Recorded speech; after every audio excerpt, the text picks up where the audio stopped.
I am climbing a mountain. The weather changes constantly. Right now, it is at its worst.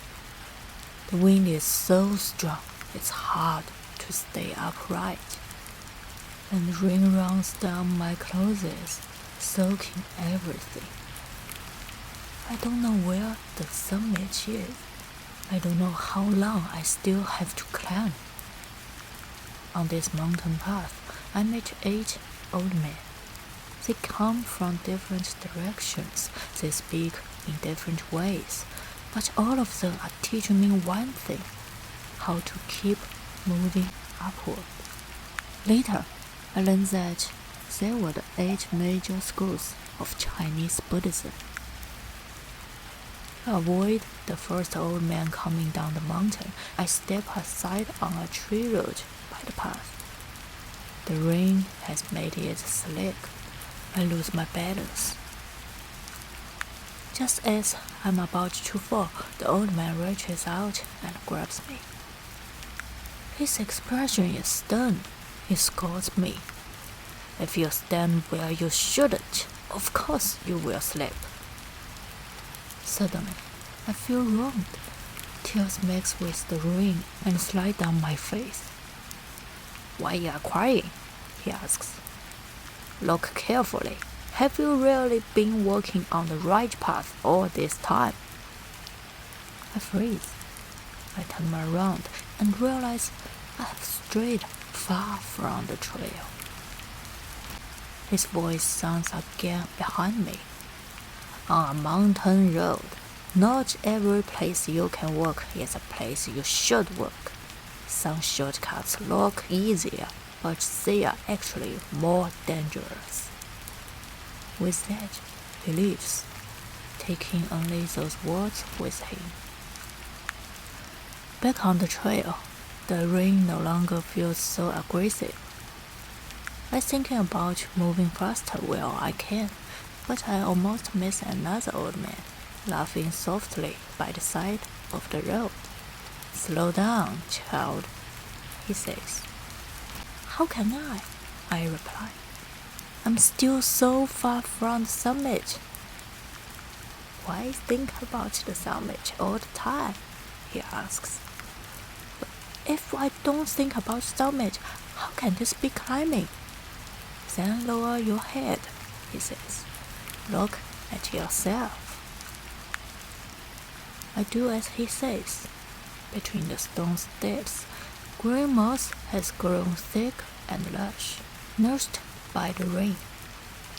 This small patch of green reminds me of one thing.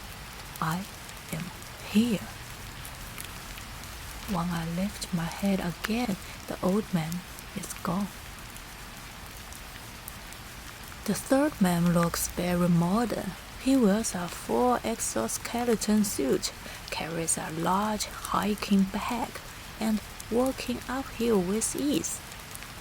I laugh and say, "You are very clever." Not me, little one, he replies. My teachers are the clever one. Did your teachers make this equipment? They face so many difficulties on this road, he says, so they hope I would take fewer detours. Over time, these things came into being. He glanced at me and smiles. Feeling a bit envious. But my teacher only taught me the principles behind the skill. Actually making it still requires my own hands. The rain stops. The sun comes out. A rainbow stretches across the sky. The fourth old man carries nothing. He walks slowly, softly, repeating the same words. I ask him, "What are you saying?" "I'm calling my friend," he replies. "Your friend?" "Do you see the rainbow? That's my friend coming to take me." I don't quite understand. When I look up again, the rainbow is still there, just a little fainter. The old man is gone. Perhaps he really is riding such rainbow. Meeting this old man seems to have made the climb easier. I rest at a pavilion halfway up the mountain. Before long, 3 old men arrived together, arguing loudly. In the end, one of them says, it's because the mountain in our mind is different. The mountain in your mind is not the same as his. He suddenly points at me. Startled, I asked, what does it mean? Another old man laughs. He means this, he says. The mountain you are climbing exists in your mind. If you believe it's hard, then it really is hard. If you believe it's easy, then it truly becomes easy. The third old man adds, Kid, remember this. There's no absolute right path or wrong path. If you cling to the idea of climbing the right path, that itself becomes wrong. Seeing my confusion, the third old man explains again. Judging by your furrowed brow, you must be searching for a definite answer. But where would such an answer come from? It's simple that you are destined for this road, so you are here. He asks, You've met quite a few people along this way, haven't you? Yes, I reply, and tell him everything I experienced. He continues smiling. The first one you met was the Vinaya tradition. He values rules above all else. Without rules, there's no such thing as climbing. The second was Zen. He is the most free among us. He wants you to live in the present and find the mountain within your own mind. The third was Vajrayana Buddhism. He is the most capable among us. Did he mention his teachers? They are the most important people to him. Learning from a teacher truly matters. The fourth was Pure Land Buddhism. He is the most devout. Faith itself is power. Wasn't the rainbow the best proof? He points to another old man. This one talks psychology instead of mountains. That's the Yogacara. Don't underestimate him. He's basically our cognitive psychology expert.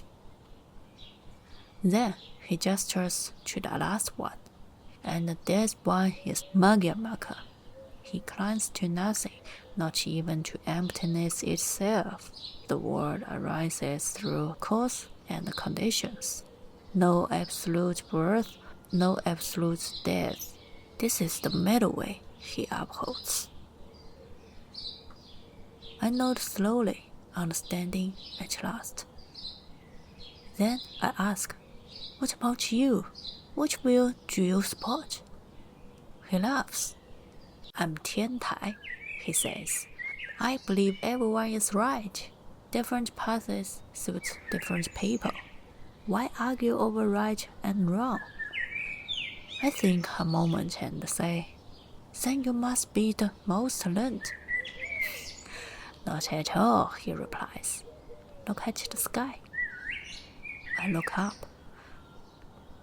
Night has fallen. A single star is shining, as if observing us from the vast universe. That, he says, is Huayan. He watches this mountain from beyond the cosmos. After saying goodbye to the 3 old men, I continue climbing. The wind is still there. The rain has not stopped. But I know now, beyond what I say, there are many different perspectives quietly observing this mountain. And this mountain is called life. I'm little 本不雅乐. I want to share these ideas with you in my own voice. If you'd like to hear more about Chinese philosophy, subscribe and stay connected. See you next time.